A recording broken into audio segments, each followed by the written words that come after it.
My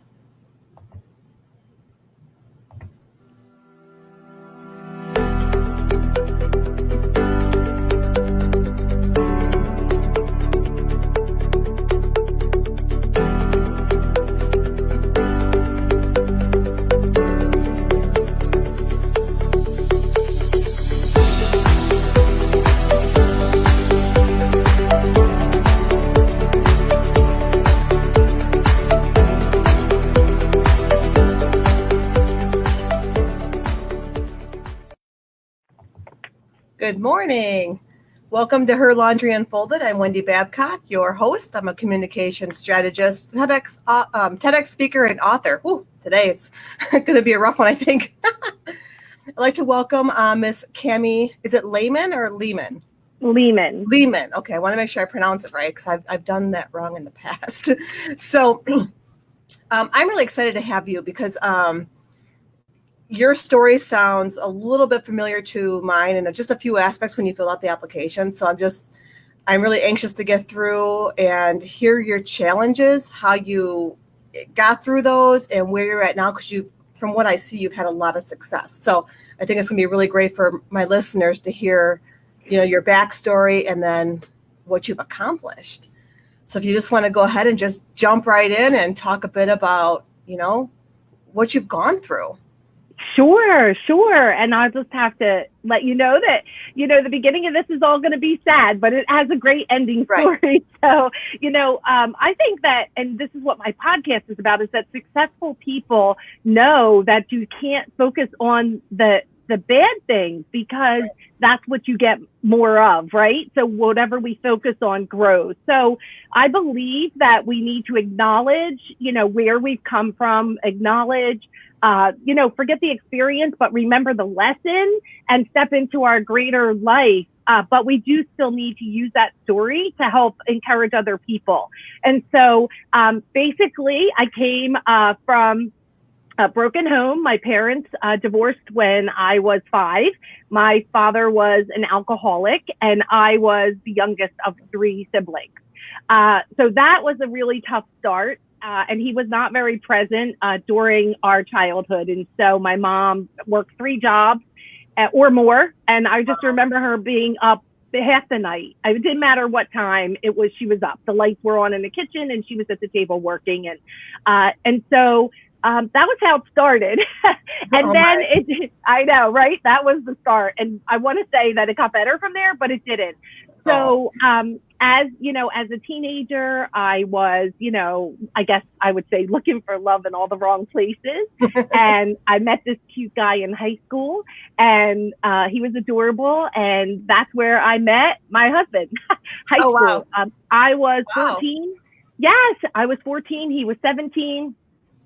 We got together right before the end of his senior year, and we got caught doing things that teenagers shouldn't do, that resulted in pregnancy.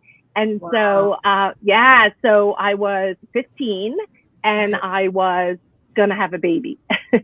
And that was the only option for me. I mean, and I don't judge anyone who does anything, but for me, that's what that meant to me, even at 15. And, knowing that it was, not ideal, the situation, it was very scary to tell my parents. I would say that's like the first time that I was really fearful, like, oh, I did this and now I have to go tell. So that happened. And then I had to make a choice. Here I was with this 17-year-old who didn't want to have a baby, but I did. And so I kind of parted ways for some time. And that, people are like, oh, for you. But I actually think that might have made it easier because I didn't have anyone else to counsel with, right? I just did what I thought was right. Yeah. And so that happened.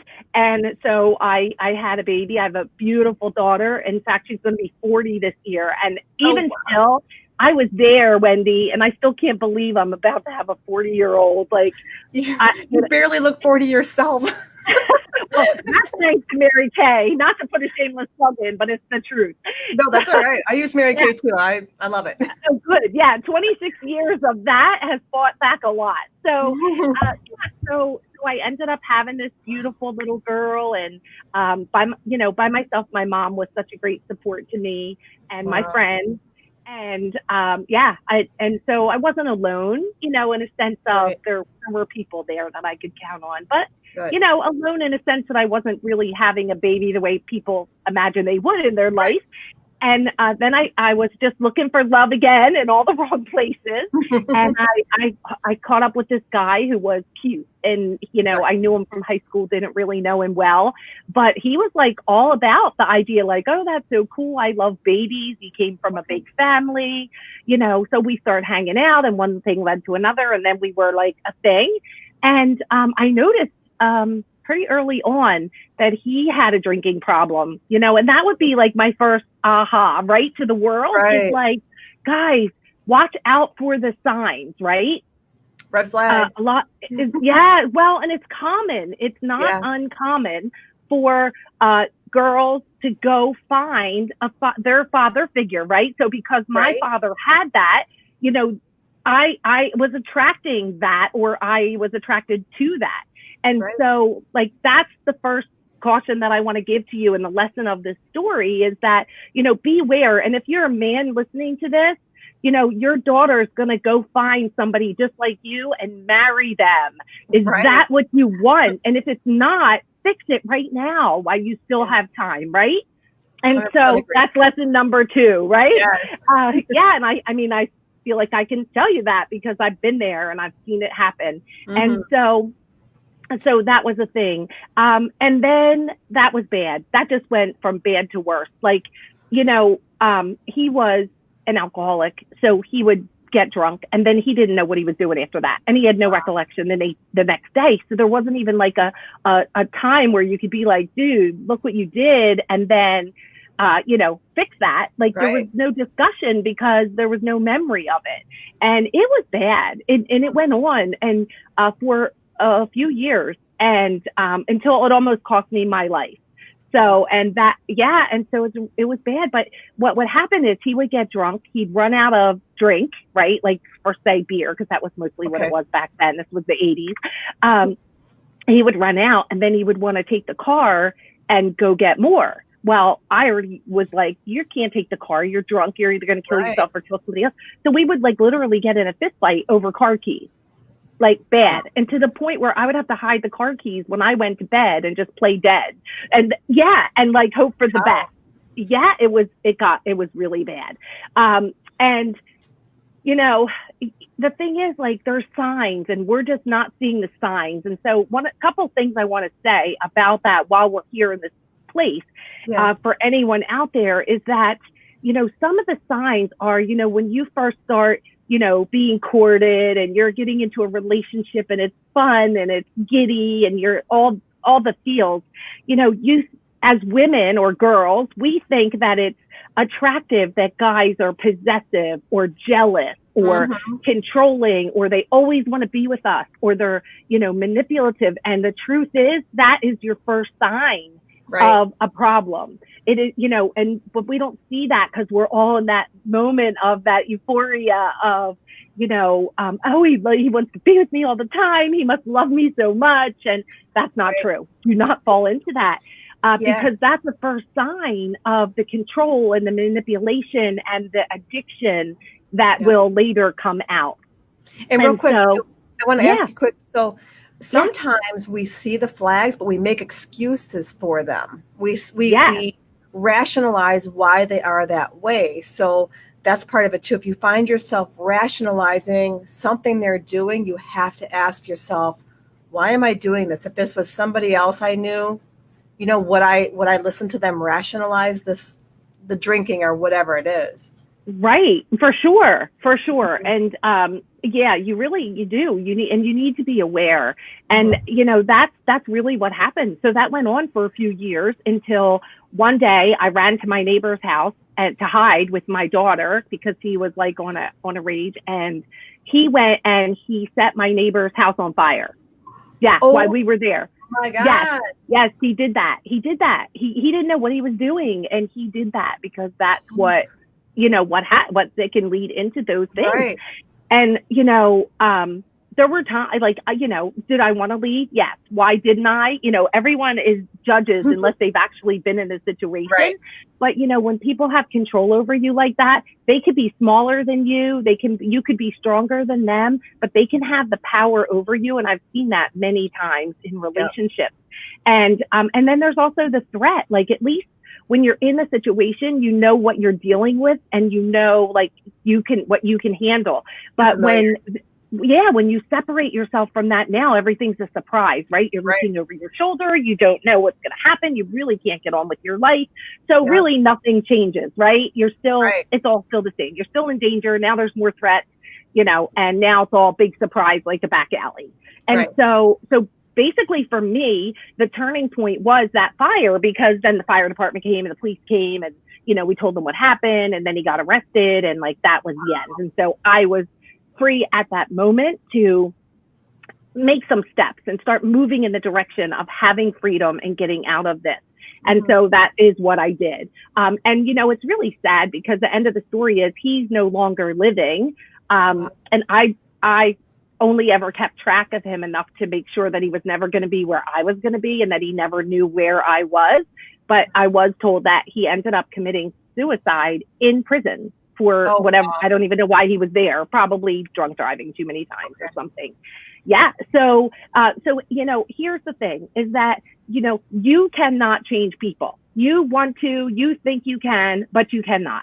Right. People are never going to change until they acknowledge they need to and they're ready to do it. And so when you stay in these situations, you really only you're enabling them, and you are endangering yourself and anyone else around you. And so, I know many people who have recovered from addiction, and I will be at your knees, because I am so happy for you that you show your strength and that you're going to live your best life. But not everyone does that. And sometimes it gets to a place where you don't ever get the opportunity.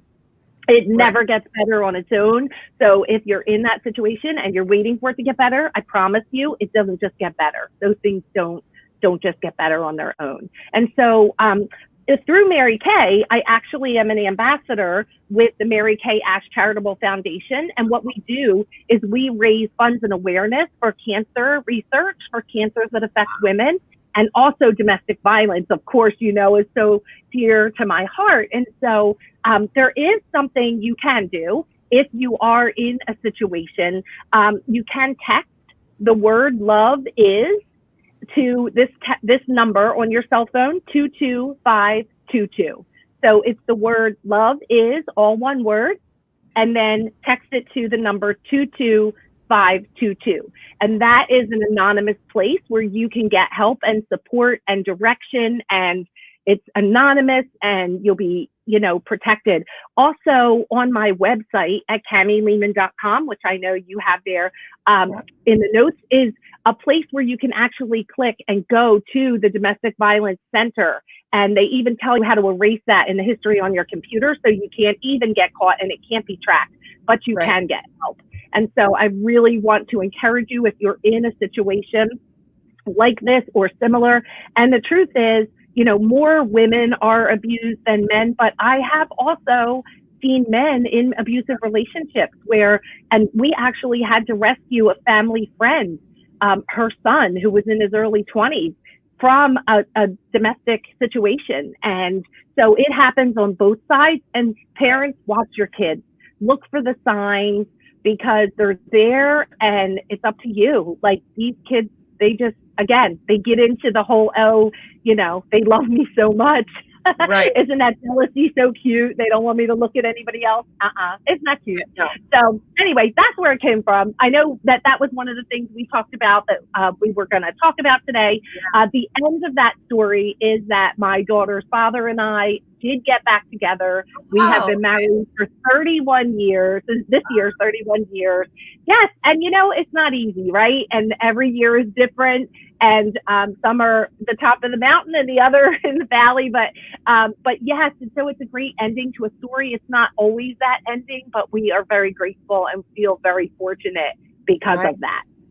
That is awesome. That's so. Do I have that right? So it's love is, and you text it to 22522. Yes, exactly. And you can do that anytime. So if you know, even in a dating situation, so you tell your children the same thing. If they're out with somebody and, you know, they can just do that. And so there's a way. That's great information, because I think a lot of times we think, oh, our situation's not that bad. We don't need to call anybody. We don't need to text anybody. But if you're seeing those flags, you're making those excuses, you're, you know, rationalizing this behavior, then usually you're in more trouble than you think you are. Yes, and it just escalates. So it starts out, you know, as one thing, a little push or a shove or a little nasty word or whatever. Right. And then it just continues, you know, then it's behind the closed doors. Then sometimes it's out in public. Like it just continues to escalate. And, you know, it could be, you know, just when you're alone, but then sometimes it, you know, it can escalate to, you know, in groups of people. So, yeah, I mean, I could tell you stories all day long, but it is going to be in my book, which is almost ready. It's almost finished. So it should be coming out soon. So is it your life story? Is it your biography then? It is. You know, it's not intended to be. The name of the book is called Step Into Your Greatness and Live the Life of Your Dreams. And I don't really feel that you can, you know, tell the stories of stepping into your greatness and living the life of your dream without sharing about where you come from. Right. The whole reason why I'm writing this book is to use my story to help other people.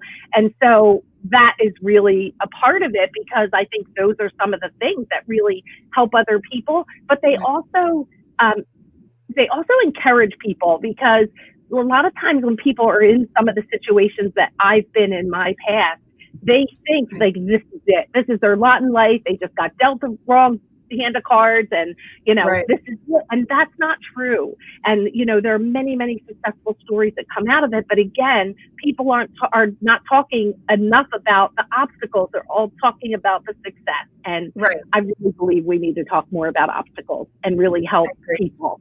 Yeah. I think it's important to, and if you can share your story too. So where was the turning point where you knew you had to leave? Because as we said, it's hard to leave. They strip you a lot of times of your self-esteem and your confidence, making it even harder to make that decision to do something better for yourself. So where was that point, do you think, that you kind of had that pivot and said, something has to give. I have to change. Besides, I mean, obviously the fire, but there's still more internally that has to change or have a mindset shift in order to mentally even leave that, besides physically leave that. Yeah. So I think I was already there in my mind. I just couldn't see a way. Like I already knew, like at that point, I'm like, oh, this is bad. And this, you know, this has to stop. And I got to find a way, but I just couldn't find one. And, you know, in 1984, right, there wasn't as much. We didn't have the internet, and we didn't have cell phones. We didn't have the connections that we have today to support us. There, you know, there weren't really domestic violence centers. I mean, I guess they were around somewhere, but they were never talked of. That was like a shame thing. You know, the same thing with teenage pregnancy. Like, people would send their kids away, and that was like a shame thing. Like, we can't let anybody know. And I love how the world has evolved in that sense, of that now there is more support around that. But I would say it was being on the couch in that house and watching the flames come up in the glass sliding door behind me. That would be the first thing. And the second thing was he was gone. Like, he wasn't, for that time, he wasn't a threat to me because he was in jail. So I knew, like, if I'm ever gonna, it's like a breakaway, right? If I'm ever gonna break away, like, I have this much time that I can make that happen. And I did it. And, but I don't, if that opportunity hadn't presented itself, I probably it would have gone really bad. I might not be here to tell you the story today. And so when, you know, I tell people a lot of times, like, when it looks like your world is falling apart, it could possibly be falling together. And that what you think is happening to you may be happening for you. And in that case, as horrible as that was, I honestly could say to you that I believe that happened for me to give me that freedom at that moment to break away and get to a safe place and, like, just catch my breath. So, then, I really am grateful. So how long was he in jail, and did he come back? I mean, was there a time period where he was, like, at your door, like, I want you back? No, he continued to, he constantly stalked me, but he didn't know where I lived. Okay. And because I had gone away, he didn't know where I lived. He didn't know where I worked. And at one point he did find out where I worked, and he used to call at night and say like, oh, this is her brother or her uncle or her cousin, and there's a family emergency and I need to get a hold of her. Like, he tried everything, but like, I was on lockdown. Everyone that I worked with knew, like, you can't tell them anything. And then he ended up getting married. He married a woman, which is such a sad story. She was an alcoholic. They had 3 children. He still, I guess, was doing his things and ended up in jail again. And eventually she passed away at a very early age. And I don't know if that was an alcoholism or what, but they had 3 daughters together. And but I had no communication. My communication was hiding, honestly, you know. Yeah, that was it. Yeah, looking over my shoulder, behind my car, out the door, having people walk me to my car. I lived very fearful for a long time, and that is why most women don't leave, because of that. They don't want to do that, and I understand that. I do understand that, but what I would say is, you know, in a loving way, that it's not going to change, and it's only going to get worse, and you're going to be in more danger there at some point than you are looking over your shoulder and hiding. So, absolutely. So can you remember the first time when you that fear had left you? Do you remember the first time thinking, wow, I just feel like I can finally breathe? Yeah. And honestly, I could tell you where I was, and I could probably almost tell you like what year it was, because one of our high school friends lived in my neighborhood, and he knew, like, he was friends with that guy, and he knew you can't ever tell him that we live here or, you know, anything. And he stopped by one day and told us that he died. And that was the first time that I actually was on my front yard. I didn't look around. I wasn't. Yes, it was. And I want to say it was right around maybe 1998 or 99, which is a long time to live like that. Yeah. You know? Yeah. Because everything went down around 1984-ish. So this was a while later. And when this guy came and said that, I was like, I just felt it leave me. Like, there's no more fear. But I still didn't talk about it. Like, I just recently started talking about it over the last couple months. And some of my dearest friends are going to hear this story for the first time on this show. Wow. Yeah, I still, I'm surprised. the only time I would talk about it is if I saw somebody else in danger and I felt like it would help them or change, you know, their situation, then I would like confidently, you know, confidentially and confidently share the story to encourage them to make the move that they needed to make. Right. So huge props for, you know, being able to move forward from that and having enough confidence to confide in your friends and tell them, hey, this guy's going to be looking for me and all that. So take us into now, okay, so you're past the fear and how you've built such an incredible platform that you have, because you have 2 businesses, correct? And you're writing a book and you just have found such great success. You know, I just think that really inspires people. Think about everything you've been through. Like, it's almost mind blowing, like all these different things, you know, just going from the teenage pregnancy and then, you know, no support, obviously, from that dad at the time, domestic abuse, reuniting with the father of your child, and, you know, hiding essentially all those years from your ex. And now it's like you just have exploded with success, which is just amazing to me.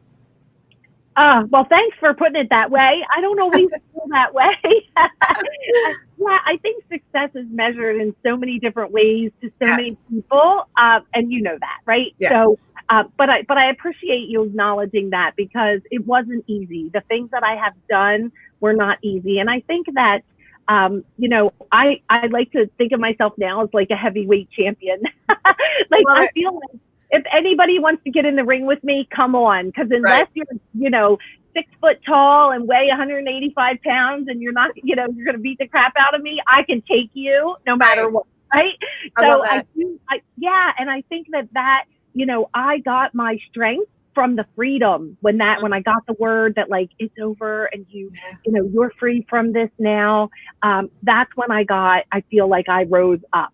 like I started to have a voice again, and I could have a presence. Like I was so suppressed because I couldn't have a presence. I couldn't have, be famous. I couldn't be in an article or, anywhere where I could be tracked. Right. I couldn't share my success in my direct sales business because that was public, and, and people could find me that way. So I really lived down under for a long time. Wow. And so it was in that time that I was able to rise above, be able to have the voice, and my voice has just gotten stronger over the years. So, and there's been so many things that played into it. So I'll kind of give you I call it it's like I evolved. So, I started in corporate America. That's where I worked during those early 80s times. And then I got married to my husband, and this guy, the one I'm with. And and so that was 1989. And a few years later, I started a direct sales business. I had my last child that I was going to have. I knew it was the last one. I really wanted to be a stay-at-home mom, but we needed for me to still make an executive income. So I started direct sales. I could work from home, go on the field trips, do the parties, everything moms want to do, right? But still have a business, still have a thing to call my own, that I could build success, chase dreams, reach goals, and grow. So that was fabulous. And I've done that for 26 years, and I actually still am doing it right now. That's fantastic. Yeah. So it's fun. It is a fun journey. And I do love it. And I love it. It really does fire my passion, and even being part of the charitable foundation, because that of course moves me to my core, and so that to me is like my blood runs pink. But I got into Polka Dot Powerhouse, and I will give a plug to Polka Dot Powerhouse today, because honestly, and it's not the first time I've said this, but I'll say it again publicly, that it was when I found Polka Dot, I was looking for Polka Dot to make new connections with higher level quality women that I could work my direct sales business with. So I found them that way in that search. And then what happened was being submerged in the love and the support and the camaraderie and the connection and the sisterhood, all of the things, right? Being in that place is really what helped me evolve into all the other things. They weren't even on my list. So I joined Polka Dot. I went on to be on a leadership team to help launch a new chapter. Then I decided to have my own chapter, so I applied for that. We built a great chapter. It was amazing. It still is. I still do that. So I am the managing director of the Bensalem, Pennsylvania chapter. I absolutely love and adore the people and just everything about it. And so in that journey, I was finding people were looking to me as an expert in direct sales, and they would come to me and they would ask me for strategy, and could I, help them and, maybe mentor them. And so in the corner in a restaurant at lunch, I'm giving people strategies, and then they're tagging me in pictures like, oh my gosh, I on my company trip, and here they are on a boat, right, on a cruise ship, and they're thanking me for helping them. They're not even in my organization or company. That's awesome. It was awesome, because what it did was it opened my eyes, and I realized that people need what I have, and not all direct sales organizations offer it. So I thought I need to take this lid off of me and not just work with Mary Kay people, but go find the other people that are in other companies that need that support, and I can help with them. So that was really what started that ball going. So I decided to start my own coaching company, which is Kamie Lehmann. It's at KamieLehmann.com. It's Kamie Lehmann Coaching and Consulting. And I love that. And I work with all women. And it's no matter what they're doing. I teach a lot of sales and leadership, but I'm a direct sales expert when it comes to, I get a lot of those people just because of what I do. But I won't, if I can work with you and help you, if I feel like I can, then I will. And then that just got crazy, because I started writing a book. I just kept evolving. In the process of all of that, I decided I better start writing this book, because there was so much to document that I didn't want to, later you forget a lot of it, and I really wanted to start documenting it. So I started writing my book, and then I decided to start another company. So I started a virtual coaching company because I realized in starting my coaching company that there was so much to learn, so many things to do. I couldn't learn them all, didn't have the time or resources to learn them all in time to start this company. So I decided when the coaching company was up, I would go back and create this virtual community, which I did. So we have 10 coaches and consultants that are experts in different zones of genius, and we work with them to help them. We support them with what they need. So I've been doing that now for almost a year, and I got stuck. I'm writing this book. I'm telling my story, but I told you the name is Step Into Your Greatness and Live the Life of Your Dreams. Well, I wasn't feeling like I was living the life of my dreams and that I could literally end that story. I was just there, and it was like somebody put a gag on me and I couldn't finish. And so rather than stay stuck there, I put it aside and I kept moving and decided I'm just going to do what I do to the best of my ability. And so that's what I did. And I came across this podcasting. I listen to podcasts. It's where I get a lot of my knowledge and education. So hats off to you, Wendy, for this. Her laundry unfolded. All I could think today was, I should bring a basket of laundry with me because we are talking about the laundry today, right? And it's all dirty laundry over here, right? Right here, like I'm just sharing it all. But I mean, that's what it takes, right? If we're going to encourage people and we're going to make an impact in the world, we have got to show up and give people encouragement. And so, so I went off and I decided to do this podcast. And this was the craziest thing ever. It was a 28-day podcast launch. So I went from like not being able to finish a book to, squirrel, I think I'll go start a podcast. And then 28 days later, I had a top ranking podcast, which was I still am like, pinch me, I only know. So, which now I'm helping other women launch top rated podcasts, which is super crazy. I know. So anyway, that's really how it happened. So 28 days, we launched it. I already knew in my heart, just from my book and everything I'd been through, and I say like, I feel like a heavyweight champion. And so that's why it's called She's Invincible, because it's not about winning. It's about getting back up. It's, you know this. So don't you agree that successful women, they compare themselves to other women and they see success, but they never see the struggle. So they think we're lucky. They think we have more support. We're smarter. We're whatever, right? There's always something that we have that they don't. So that's why it's called She's Invincible, because we feature fierce female entrepreneurs who have overcome obstacles on the journey to success, and they share their success, and then they share the obstacles that they had to overcome, and they share how they overcome them. And this is the part that gives people value. It gives them knowledge. It helps them see like the finished product, but it also hears the story of the journey. And so they see like, maybe I am face down on the ground right now and I don't think I can do it again, or I can't get back up and try again. But you know what? You can, and you have to, because the world is counting on you. Because I believe that everyone is connected to your dreams. People are connected, their life and their dreams are connected to yours.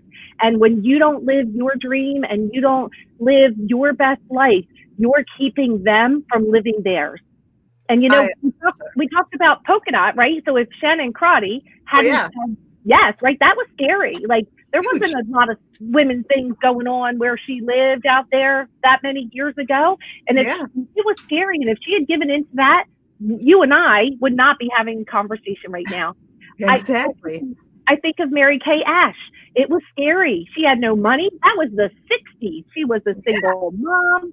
She had no money. The banks wouldn't give her any. She was most likely going to fail. They didn't want to take a risk, and she could have sat down. But because she said yes, and because she carried on, now we're all over the world. We're in, one of the top companies in the world. We've been celebrated 57 years, and so like our dreams are connected to other people. And if we give up, we're cutting them off too. We are the source. Yeah, I Yeah. 100% agree. And I always think about when we're young, maybe we have this idea in our head to be successful, everything has to be perfect. But I don't know, especially now in this network of women that I'm connected with through Polka Dot and through my podcast and these women, I have never met a woman who didn't overcome huge hurdles to become successful. Like, I don't know anyone who just had this dream life from the moment they were conceived to now they're just like successful. There's always challenges and failures, and that's what makes us grow.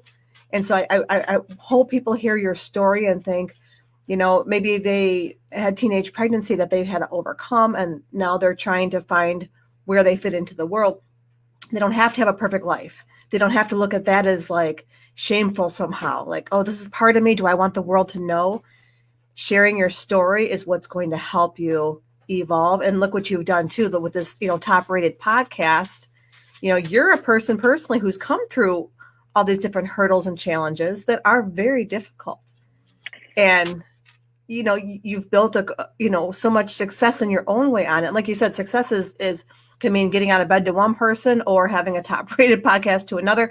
But to me, it's all a feeling.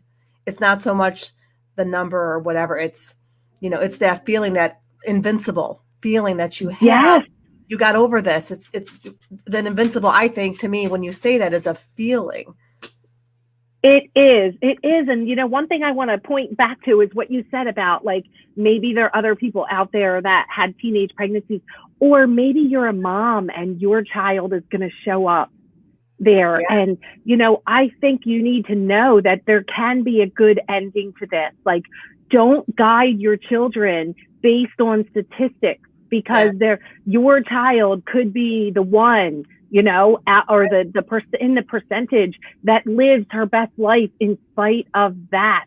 And so I think sometimes, and with me having children too, is how do you guide your own children based on things you hear and outcomes and positive things. And we need to not just apply it to our own life, but to the other people. You could have a friend who shows up tomorrow at your doorstep and, crying in her coffee, like, oh my gosh, you're never going to believe this, and I can be, the support and direction for that, which I do think at some point I'm going to write a book about that in itself, right. And what's really funny, more people you talk to, they're like, oh, that's not a big deal. In my country, people got married when they were 14 and had started their families. And by the time they were 16, they had 2 or 3 kids. And I'm like, oh, my word. But like, that was normal. They just got married. They left school and got married. And I think, oh, okay, this feels better, right? Like, everything is a comparison, I think. Yeah, I do. I agree. And we learn so much through all those challenges and obstacles, and we find different pieces of ourselves we didn't know existed, that maybe you had courage you didn't think you had. And looking back, sometimes we don't see it. I don't know where your mindset was when, when you had your baby and now you're stepping into this new relationship and finding that it was abusive and then moving on. Looking back, thinking, wow, I was really courageous to move on from that, and recognizing he's in jail during this fire, and I have to do what I need to do. Looking at that moment, you might not have felt courageous, but looking back, thinking, wow, I had a lot of courage to do that. Like, you have to celebrate those things that you did, and you accomplished. Yeah, I think that sometimes circumstance makes us stronger in a moment. It's kind of like that, when you're being chased by a bear, you can run faster than you ever thought you could run, right? Yeah. Or, you jump in a lake and there's a gator, like, whoa, you can swim. You didn't think you could be a championship swimmer, but oh, yes, you can. And I think that really we're molded in that way. And I think that we only really use 10% of our capability.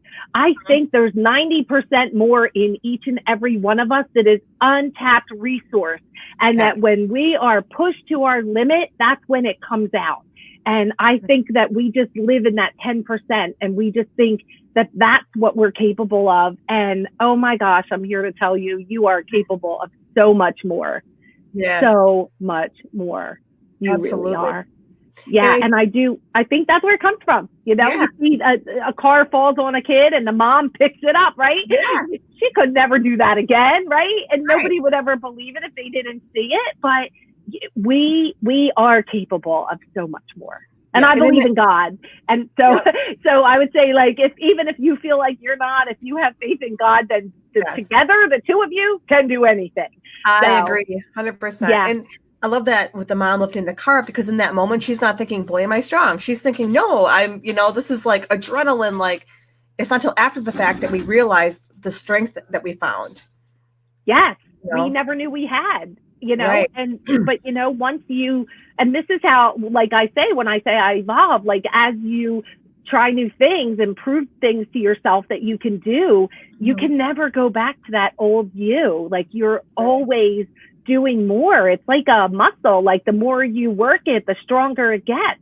And you just keep pursuing. And that's what the whole thing about stepping into your greatness is. It's like each step of the way until you get there. And, I don't really know if you ever get there. I think as long as we're still alive, we're always going to be stepping into a greater place. Moving towards. I really believe that. Yeah. And moving towards, like you said, that 90%. And so question then too is, do you think that as you've grown so much, because I feel like you're my spirit animal. When you talked about the podcast thing, you just jumped in, because that's how I function.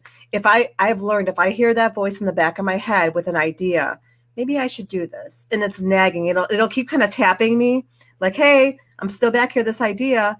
And it's not until I jump and just do it, and I've learned to listen to that voice now. I have a book. I should do a book. Right. And it nags you until you do it. So if you learn to follow that voice sooner, obviously, like with the podcast, you just jumped in.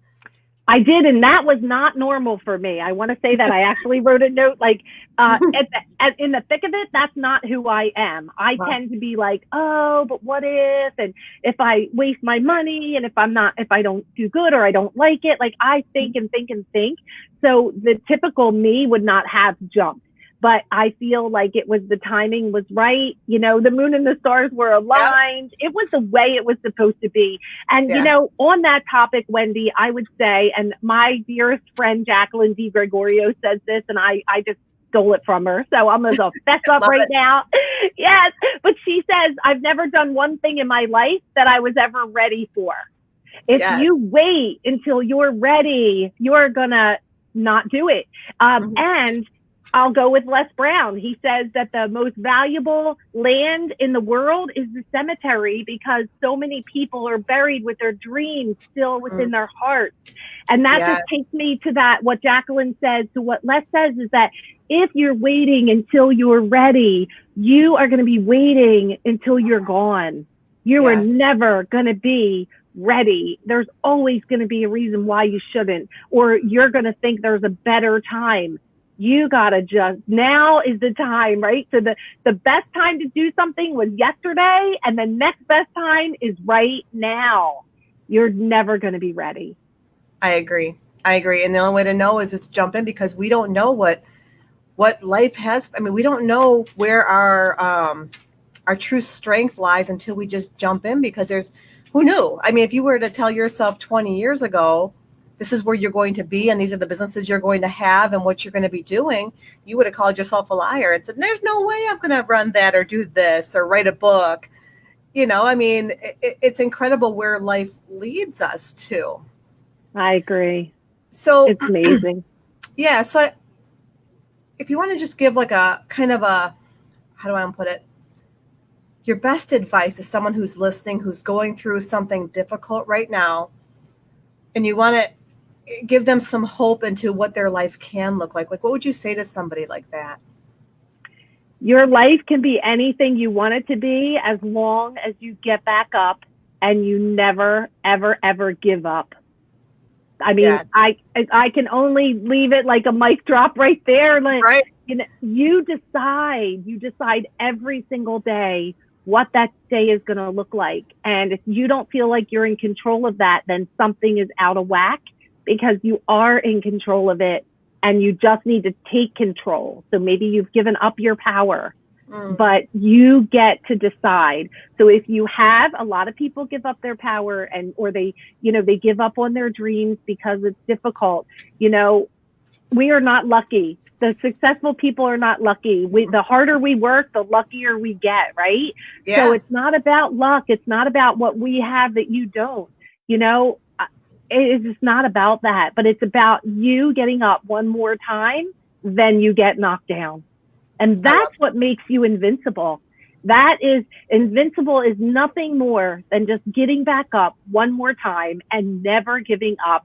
And there's that song, I'm Still Standing. And I sing that song if I'm at home and like something comes waves come over you, like all of a sudden you'll start doubting yourself about something. Even this morning, I got nervous.